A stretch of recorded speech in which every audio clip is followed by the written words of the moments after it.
ಜೈ ಹಿಂದ್ ಸ್ನೇಹಿತರೆ, ಇವತ್ತಿನ ವಿಡಿಯೋದಲ್ಲಿ ಇಂಡಿಯನ್ ನ್ಯಾಷನಲ್ ಫ್ಲಾಗ್ ಭಾರತದ ರಾಷ್ಟ್ರಧ್ವಜದ ಕುರಿತಾಗಿ ಮೋಸ್ಟ್ ಇಂಪಾರ್ಟೆಂಟ್ ಕ್ವೆಶ್ಚನ್ಗಳನ್ನು ಚರ್ಚೆ ಮಾಡ್ತಾ ಹೋಗೋಣ. ಪ್ರತಿ ಪ್ರಶ್ನೆ ಕೂಡ ಇಂಪಾರ್ಟೆಂಟ್ ಇದೆ. ವಿಡಿಯೋವನ್ನು ಸ್ಕಿಪ್ ಮಾಡದೆ ನೋಡಿ ಮತ್ತು ನಮ್ಮ ಚಾನಲ್ ಮೊದಲ ಬಾರಿಗೆ ನೋಡ್ತಾ ಇದ್ರೆ ಸಬ್ಸ್ಕ್ರೈಬ್ ಮಾಡೋಕ್ಕೆ ಮರಿಬೇಡಿ ಅಂತ ಹೇಳ್ತಾ ಸೆಷನ್ ಸ್ಟಾರ್ಟ್ ಮಾಡ್ತಿದ್ದೀವಿ. ಮೊದಲ ಪ್ರಶ್ನೆ ಈ ರೀತಿ ಇದೆ: ರಾಷ್ಟ್ರೀಯ ಧ್ವಜ ದಿನವನ್ನು ಪ್ರತಿ ವರ್ಷ ಯಾವಾಗ ಆಚರಿಸಲಾಗುತ್ತೆ?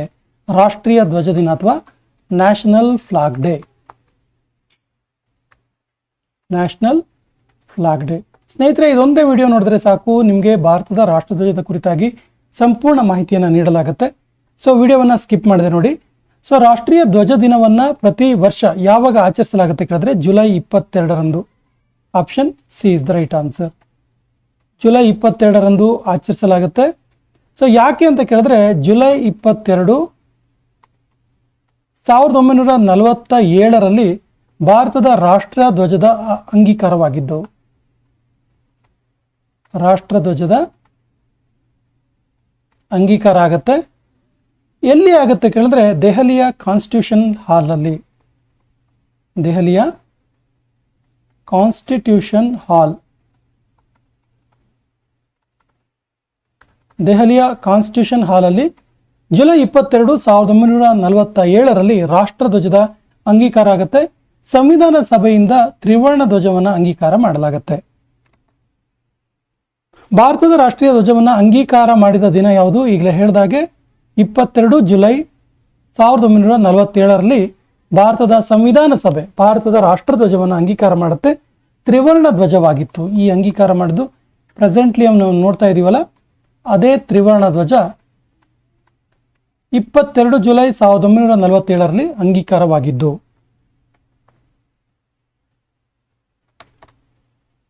ಈ ಕೆಳಗಿನ ಯಾವ ಸ್ಥಳದಲ್ಲಿ 1906ರಲ್ಲಿ ಮೊಟ್ಟ ಮೊದಲಿಗೆ ಭಾರತದ ರಾಷ್ಟ್ರೀಯ ಧ್ವಜವನ್ನು ಹಾರಿಸಲಾಯಿತು? ಯಾವ ಪ್ಲೇಸಲ್ಲಿ ಅಂತ? ಸರಿಯಾದ ಉತ್ತರ ಕಲ್ಕತ್ತಾದಲ್ಲಿ. Option B is the right answer. ಇದು ಭಾರತದಲ್ಲಿ ಹಾರಿಸಿದಂತಹ ಮೊದಲ ರಾಷ್ಟ್ರಧ್ವಜ. ಅಂದರೆ ಸ್ವತಂತ್ರ ಬಂದ ನಂತರ ಹಾರಿಸಿದ್ದಲ್ಲ, ಇದು ಭಾರತಕ್ಕೆ ರಾಷ್ಟ್ರಧ್ವಜ ಆದ ನಂತರ ಮೊಟ್ಟ ಮೊದಲಿಗೆ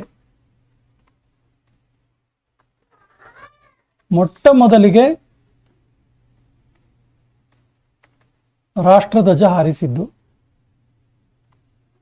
ಬಿಫೋರ್ ಇಂಡಿಪೆಂಡೆನ್ಸ್ 1906ಅಲ್ಲಿ. ಭಾರತೀಯ ಧ್ವಜ ಸಂಹಿತೆ 2002ರ ಪ್ರಕಾರ ಬೇರೆ ದೇಶದ ಧ್ವಜದೊಂದಿಗೆ ಭಾರತೀಯ ಧ್ವಜವನ್ನು ಹಾರಿಸಬೇಕಾದ್ರೆ ಯಾವ ರೀತಿ ಹಾರಿಸಬೇಕಾಗತ್ತೆ? ಸರಿಯಾದ ಉತ್ತರ ಬಲಭಾಗದ ಕೊನೆಯಲ್ಲಿ, ಬಲಪಕ್ಕದಲ್ಲಿ ಮತ್ತು ಕೊನೆಯಲ್ಲಿ. ಬಲಭಾಗದ ಕೊನೆಯಲ್ಲಿ ಬೇರೆ ದೇಶಗಳ ರಾಷ್ಟ್ರಧ್ವಜಗಳ ಜೊತೆಗೆ ಭಾರತದ ರಾಷ್ಟ್ರಧ್ವಜ ಹಾರಿಸುವ ಸಂದರ್ಭದಲ್ಲಿ ಬಲಭಾಗದ ಕೊನೆಯಲ್ಲಿ ಹಾರಿಸಬೇಕಾಗತ್ತೆ. ಭಾರತದಲ್ಲಿ ಹಾರಿಸಬೇಕಾದ್ರೆ ನೆನಪಿರಲಿ. ಈ ಕೆಳಗಿನ ಯಾವ ದೇಶದ ಧ್ವಜದಲ್ಲಿ ಡ್ರ್ಯಾಗನ್ ಚಿತ್ರ ಇದೆ? ಡ್ರ್ಯಾಗನ್ ಚಿತ್ರ ಇರುವಂತಹ ಧ್ವಜ ಯಾವ ದೇಶದ್ದು? ಸರಿಯಾದ ಉತ್ತರ ಭೂತಾನ್ ದೇಶದ್ದು. Option D is the right answer. ಯಾವ ವರ್ಷದಲ್ಲಿ ಪ್ರಥಮ ಬಾರಿಗೆ ವಿದೇಶಿ ನೆಲದಲ್ಲಿ ಭಾರತೀಯ ಧ್ವಜವನ್ನು, ರಾಷ್ಟ್ರಧ್ವಜವನ್ನು ಹಾರಿಸಲಾಯಿತು? ಸರಿಯಾದ ಉತ್ತರ ಸ್ಟಟ್ಗರ್ಟ್ನಲ್ಲಿ. ಈ ಸ್ಟಟ್ಗರ್ಟ್ ಎಲ್ಲಿ ಬರುತ್ತೆ ಕೇಳಿದ್ರೆ ಜರ್ಮನಿಯಲ್ಲಿ ಬರುತ್ತೆ. ಜರ್ಮನಿ ದೇಶದ ಸ್ಟಟ್ಗರ್ಟ್ನಲ್ಲಿ ಭಾರತದ ರಾಷ್ಟ್ರೀಯ ಧ್ವಜ ಮೊಟ್ಟ ಮೊದಲಿಗೆ ಹಾರಿಸುವುದರ ಮೂಲಕ ವಿದೇಶದಲ್ಲಿ ಭಾರತೀಯ ರಾಷ್ಟ್ರಧ್ವಜ ಹಾರಿದ ದಾಖಲೆ ಆಗುತ್ತೆ. ಯಾವಾಗ ಕೇಳಿದ್ರೆ 1907ರಲ್ಲಿ. ಹಾಗಾದ್ರೆ ಈ ರಾಷ್ಟ್ರಧ್ವಜವನ್ನು ಹಾರಿಸಿದವರು ಯಾರು? ಮೇಡಮ್ ಬಿಕಜಿ ಕಾಮಾ. ಮೇಡಮ್ ಬಿಕಜಿ ಕಾಮಾ ಅವರು 1907ರಲ್ಲಿ ಜರ್ಮನಿಯ ಸ್ಟಟ್ಗರ್ಟ್ನಲ್ಲಿ ಭಾರತದ ರಾಷ್ಟ್ರಧ್ವಜವನ್ನು ಹಾರಿಸ್ತಾರೆ. 1947ರಲ್ಲಿ ಮೊದಲ ಬಾರಿಗೆ ತ್ರಿವರ್ಣ ಧ್ವಜ ಹಾರಿಸಿದ ಸ್ಥಳ ಯಾವುದು? ನಾನು ಆಗಲೇ ಹೇಳಿದೆ, ಭಾರತದ ರಾಷ್ಟ್ರಧ್ವಜ ಮೊಟ್ಟ ಮೊದಲಿಗೆ ಎಲ್ಲಿ ಹಾರಿಸಲಾಯಿತು ಕೇಳಿದ್ರೆ 1906ಅಲ್ಲಿ ಅಂತ ನೋಡಿದ್ವಿ. ಬಟ್ ಸ್ವತಂತ್ರ ಬಂದ ಮೇಲೆ 1947ರಲ್ಲಿ ಮೊಟ್ಟ ಮೊದಲ ಬಾರಿಗೆ ಭಾರತದ ತ್ರಿವರ್ಣ ಧ್ವಜ ಏನು ಅಂಗೀಕಾರ ಆಗುತ್ತೆ, ಈ ಅಂಗೀಕಾರ ಆದ ನಂತರ ಈ ಒಂದು ತ್ರಿವರ್ಣ ಧ್ವಜವನ್ನು, ಅಂಗೀಕಾರವಾದಂತಹ ತ್ರಿವರ್ಣ ಧ್ವಜವನ್ನು ಎಲ್ಲಿ ಹಾರಿಸಲಾಯಿತು ಅನ್ನೋದು ಪ್ರಶ್ನೆ. ಸರಿಯಾದ ಉತ್ತರ ಕೆಂಪುಕೋಟೆಯಲ್ಲಿ, ದೆಹಲಿಯ ಕೆಂಪುಕೋಟೆಯಲ್ಲಿ.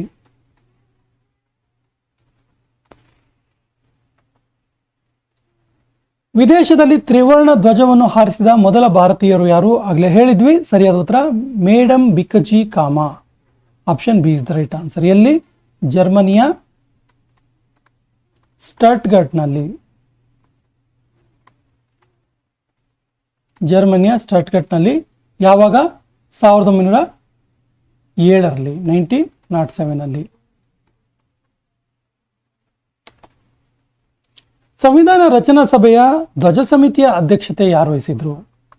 ಸಂವಿಧಾನದ ರಚನಾ ಸಭೆ ಅನೇಕ ಉಪಸಮಿತಿಯನ್ನು ಹೊಂದಿತ್ತು. ಇದರಲ್ಲಿ ಧ್ವಜ ಸಮಿತಿಯ ಅಧ್ಯಕ್ಷತೆಯನ್ನು ವಹಿಸಿದವರು ಯಾರು? ಸರಿ ಉತ್ತರ ಭಾರತದ ಮೊದಲ ರಾಷ್ಟ್ರಪತಿ doctor Babu Rajendra Prasad. Option A is the right answer. Babu Rajendra Prasad. ಸ್ವಾತಂತ್ರ್ಯ ದಿನದಂದು ಕೆಂಪುಕೋಟೆಯಲ್ಲಿ ಧ್ವಜಾರೋಹಣ ಮಾಡುವವರು ಯಾರು? ಸ್ವಾತಂತ್ರ್ಯ ದಿನದಂದು ಕೆಂಪುಕೋಟೆಯಲ್ಲಿ ಧ್ವಜವನ್ನು ಹಾರಿಸುವುದು ಯಾರು? ಸರಿಯಾದ ಉತ್ತರ ಪ್ರಧಾನಮಂತ್ರಿಗಳು. Option D is the right answer. ಹಾಗಾದ್ರೆ ಗಣರಾಜ್ಯ ದಿನದಂದು ಯಾರು ಹಾರಿಸ್ತಾರೆ? ಗಣರಾಜ್ಯ ದಿನದಂದು. ಸೊ ಗಣರಾಜ್ಯ ದಿನದಂದು ಯಾರು ಧ್ವಜಾರೋಹಣ ಮಾಡ್ತಾರೆ ಕೇಳಿದ್ರೆ ರಾಷ್ಟ್ರಪತಿಗಳು ಮಾಡ್ತಾರೆ. ಯಾವಾಗ? January 26 ರಾಷ್ಟ್ರಪತಿಗಳು ಧ್ವಜಾರೋಹಣವನ್ನು ಮಾಡುವಂಥದ್ದು. ಹಾಗಾದ್ರೆ ರಾಜ್ಯಗಳಲ್ಲಿ ಸ್ವಾತಂತ್ರ್ಯ ದಿನದಲ್ಲಿ ಧ್ವಜಾರೋಹಣ ಮಾಡೋದು ಯಾರು? ಸ್ವಾತಂತ್ರ್ಯೋತ್ಸವ ರಾಜ್ಯಗಳಲ್ಲಿ ಧ್ವಜಾರೋಹಣ ಮಾಡೋದು ಯಾರು? ಆಸ್ ಇಟ್ ಈಸ್ ಮುಖ್ಯಮಂತ್ರಿ ಮಾಡ್ತಾರೆ. ಹಾಗಾದ್ರೆ ರಾಜ್ಯಗಳಲ್ಲಿ ಗಣರಾಜ್ಯೋತ್ಸವಕ್ಕೆ ಧ್ವಜಾರೋಹಣ ಮಾಡೋದು ಯಾರು ರಾಜ್ಯಗಳಲ್ಲಿ ಕೇಳಿದ್ರೆ ಆಯಾ ರಾಜ್ಯದ ಗವರ್ನರ್ ಅಥವಾ ರಾಜ್ಯಪಾಲರು.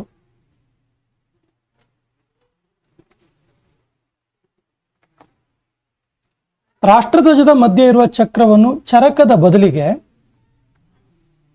ಚೇಂಜ್ ಮಾಡಿ ಚಕ್ರವನ್ನ ಸೇರಿಸಿದಂತಹ ವರ್ಷ ಯಾವುದು? ಸರಿಯಾದ ಉತ್ತರ 22 ಜುಲೈ 1947. 1947 22 ಜುಲೈ ಎಂದು ಏನು ರಾಷ್ಟ್ರಧ್ವಜದ ಅಂಗೀಕಾರ ಆಗುತ್ತೆ ಸಂವಿಧಾನ ಸಭೆಯಿಂದ, ಆ ಮೊದಲು ಚಕ್ರದ ಬದಲಿಗೆ ಚಕ್ರದ ಜಾಗದಲ್ಲಿ ಚರಕ ಇತ್ತು. ಬಟ್ ಈ ಚರಕವನ್ನ ತೆಗೆದು 1947 ಜುಲೈ 22ರಲ್ಲಿ ತ್ರಿವರ್ಣ ಧ್ವಜವನ್ನ ರಾಷ್ಟ್ರಧ್ವಜವನ್ನಾಗಿ ಅಂಗೀಕಾರ ಮಾಡಲಾಯಿತು. ಚಕ್ರ ಬಂದು ಸೇರ್ಕೊಳ್ಳುತ್ತೆ. ಭಾರತದ ರಾಷ್ಟ್ರಧ್ವಜದ ಉದ್ದ ಮತ್ತು ಅಗಲಗಳ ಅನುಪಾತ ಎಷ್ಟು? ತುಂಬಾ ಎಕ್ಸಾಮ್ ಅಲ್ಲಿ ಕೇಳಿರುವ ಪ್ರಶ್ನೆ, ರಿಪೀಟೆಡ್ಲಿ ಆಸ್ಕ್ಡ್ ಕ್ವಶನ್ ಇದು.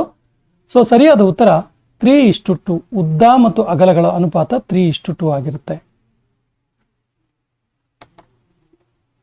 ಪ್ರಸ್ತುತ ಇರುವ ರಾಷ್ಟ್ರೀಯ ಧ್ವಜದ ವಿನ್ಯಾಸ ಮಾಡಿದವರು ಯಾರು? ಅಂದ್ರೆ ಪ್ರಸ್ತುತ ಏನು ಕೇಸರಿ ಬಿಳಿ ಹಸಿರು ಮತ್ತು ನಡುವೆ ಇರುವಂತಹ ಅಶೋಕ ಚಕ್ರದ ಒಂದು ರಾಷ್ಟ್ರಧ್ವಜದ ವಿನ್ಯಾಸ ಮಾಡಿದವರು ಯಾರು ಕೇಳಿದ್ರೆ Pingali Venkayya. Option B is the right answer. Option B is the right answer. Pingali Venkayya. ನೋಡಿ, ಪ್ರತಿ ವರ್ಷ ನಾವು ಆಗಸ್ಟ್ 2ರಂದು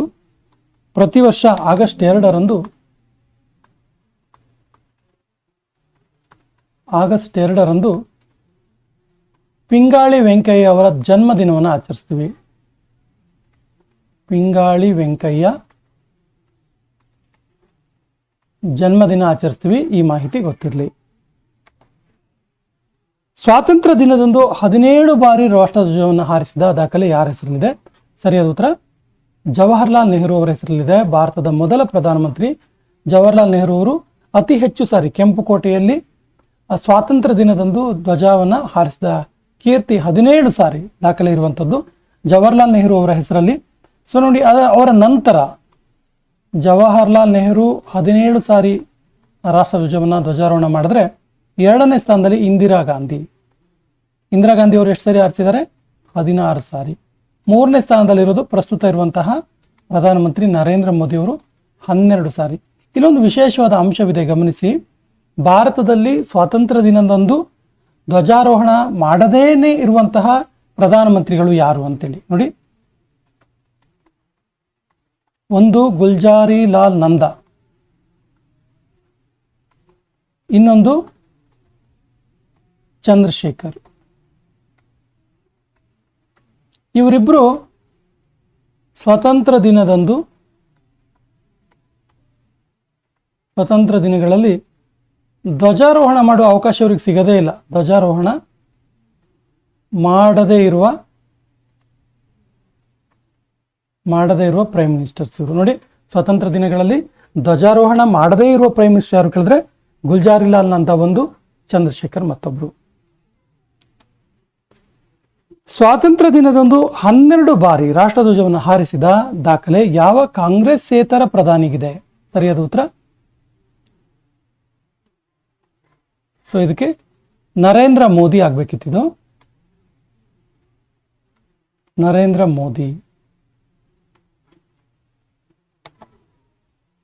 ರಾಷ್ಟ್ರಧ್ವಜ ಕೇವಲ ಸ್ವತಂತ್ರದ ಪ್ರತೀಕವಲ್ಲ, ಬದಲಾಗಿ ಜನರ ಸ್ವಾತಂತ್ರ್ಯದ ಪ್ರತೀಕ ಅಂತ ಹೇಳಿದವರು ಯಾರು? ಸರಿ ಉತ್ತರ Jawaharlal Nehru. Option C is the right answer. Supreme court ಯಾವ ವಿಧಿಯ ಅಡಿಯಲ್ಲಿ ರಾಷ್ಟ್ರಧ್ವಜ ಹಾರಿಸೋದು ಮೂಲಭೂತ ಹಕ್ಕಿನ ಫಂಡಮೆಂಟಲ್ ರೈಟ್ ಇದರ ಅಡಿಯಲ್ಲಿ ತಂದಿದೆ? ಸರಿ ಉತ್ತರ ಆರ್ಟಿಕಲ್ 19(1) ಆ ಅಥವಾ ಎ. ಆರ್ಟಿಕಲ್ 19(1) ಎ ಈ ಅಡಿಯಲ್ಲಿ ಭಾರತದ ರಾಷ್ಟ್ರಧ್ವಜವನ್ನ ಮೂಲಭೂತ ಹಕ್ಕಿನ ಅಡಿಯಲ್ಲಿ ತಂದಿರುವಂಥದ್ದು. ಸ್ವತಂತ್ರ ಭಾರತದಲ್ಲಿ ಮೊದಲ ಬಾರಿಗೆ ರಾಷ್ಟ್ರಧ್ವಜ ಹಾರಿಸಿದ ಸ್ಥಳ ಯಾವುದು? ಸರಿ ಉತ್ತರ ಕೆಂಪುಕೋಟೆ ಅಥವಾ ರೆಡ್ ಫೋರ್ಟ್. ದೆಹಲಿಯ ಕೆಂಪುಕೋಟೆ. ಅಶೋಕ ಚಕ್ರವನ್ನ ಕೆಳಗಿನ ಯಾವ ಸ್ಥಳದಿಂದ ಆಯ್ದುಕೊಳ್ಳಲಾಗಿದೆ? ಎಲ್ಲಿತ್ತು ಇದು ಅಶೋಕ ಚಕ್ರ ಕೇಳಿದ್ರೆ ಸಾರಾನಾಥದ ಅಶೋಕ ಸ್ತಂಭದ ಮೇಲಿತ್ತು. ಸಾರಾನಾಥದ ಅಶೋಕ ಸ್ತಂಭದಲ್ಲಿದ್ದಂತಹ ಅಶೋಕ ಚಕ್ರವನ್ನ ತೆಗೆದು ಭಾರತದ ರಾಷ್ಟ್ರಧ್ವಜಕ್ಕೆ ಅಳವಡಿಸಿಕೊಳ್ಳಲಾಯಿತು. ಭಾರತಕ್ಕೆ ರಾಷ್ಟ್ರಧ್ವಜವನ್ನ ಹೊಂದುವ ನಿರ್ಣಯ ತೆಗೆದುಕೊಂಡಿದ್ದು ಯಾರು? ಸರಿಯಾದ ಉತ್ತರ ಸಂವಿಧಾನ ರಚನಾ ಸಭೆ. Option B is the right answer.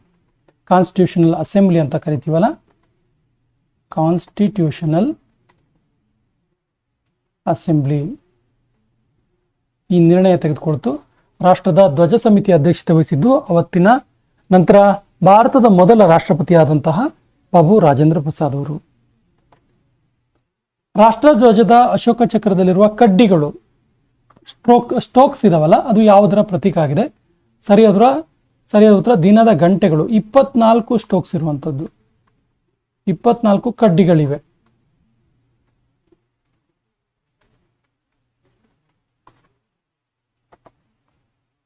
ಈ ಕೆಳಗಿನ ಯಾವ ಸ್ಥಳದಲ್ಲಿ ಭಾರತದ ರಾಷ್ಟ್ರಧ್ವಜದ ನಿರ್ಮಾಣ ಮಾಡಲಾಗುತ್ತೆ?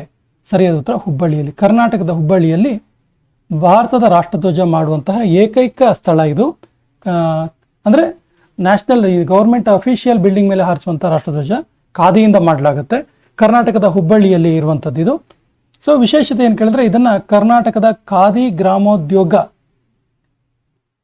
ಸಂಘ ಇದೆಯಲ್ಲ, ಅದು ಇದನ್ನ ತಯಾರಿಯನ್ನು ಮಾಡುತ್ತೆ. ಕರ್ನಾಟಕ ಖಾದಿ ಗ್ರಾಮೋದ್ಯೋಗ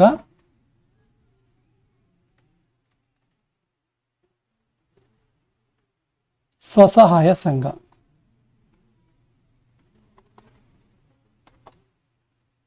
ಭಾರತೀಯ ಧ್ವಜ ಸಂಹಿತೆ ಜಾರಿಯಾದ ದಿನ ಯಾವುದು? ಸರಿಯಾದ ಉತ್ತರ ಜನವರಿ 26, 2002 ಭಾರತದ ಧ್ವಜ ಸಂಹಿತೆ ಜಾರಿಯಾಯಿತು. ವಾಹನಗಳ ಮೇಲೆ ರಾಷ್ಟ್ರಧ್ವಜ ಹಾಕಲು ಅನುಮತಿ ಯಾರಿಗೆ ನೀಡಲಾಗಿದೆ? ಸೊ ಸರಿಯಾದ ಉತ್ತರ ಅತ್ಯುನ್ನತ ವರ್ಗದ ಅಧಿಕಾರಿಗಳು, ಇವರಿಗೆ ಮಾತ್ರ ವಾಹನಗಳ ಮೇಲೆ ರಾಷ್ಟ್ರಧ್ವಜವನ್ನು ಹಾಕೋದಕ್ಕೆ ಅನುಮತಿಯನ್ನು ನೀಡಲಾಗಿದೆ. ಈ ಸೆಷನ್ ಕೊನೆಯ ಪ್ರಶ್ನೆ ಇರ್ತಿದೆ, ರಾಷ್ಟ್ರಧ್ವಜವನ್ನ ಅರ್ಧಕ್ಕೆ ಹಾರಿಸುವುದು ಯಾವುದರ ಪ್ರತೀಕ? ಆಪ್ಷನ್ಸ್ ಈ ರೀತಿ ಇದೆ: ವಿಜಯದ ಪ್ರತೀಕ, ಶೋಕಾಚರಣೆಯ ಪ್ರತೀಕ, ಉತ್ಸವದ ಪ್ರತೀಕ, ಸನ್ಮಾನದ ಪ್ರತೀಕ. ಸರಿಯಾದ ಉತ್ತರವನ್ನ ಕಮೆಂಟ್ ಬಾಕ್ಸ್ ಅಲ್ಲಿ ಕಮೆಂಟ್ ಮಾಡಿ ಮತ್ತು ನಮ್ಮ ಚಾನಲ್ ಮೊದಲ ಬಾರಿಗೆ ನೋಡ್ತಾ ಇದ್ರೆ ಸಬ್ಸ್ಕ್ರೈಬ್ ಮಾಡೋಕ್ಕೆ ಮರಿಬೇಡಿ ಅಂತ ಹೇಳ್ತಾ ಸೆಷನ್ ಕಂಪ್ಲೀಟ್ ಮಾಡ್ತಾ ಇದ್ದೀವಿ. ಜೈ ಹಿಂದ್.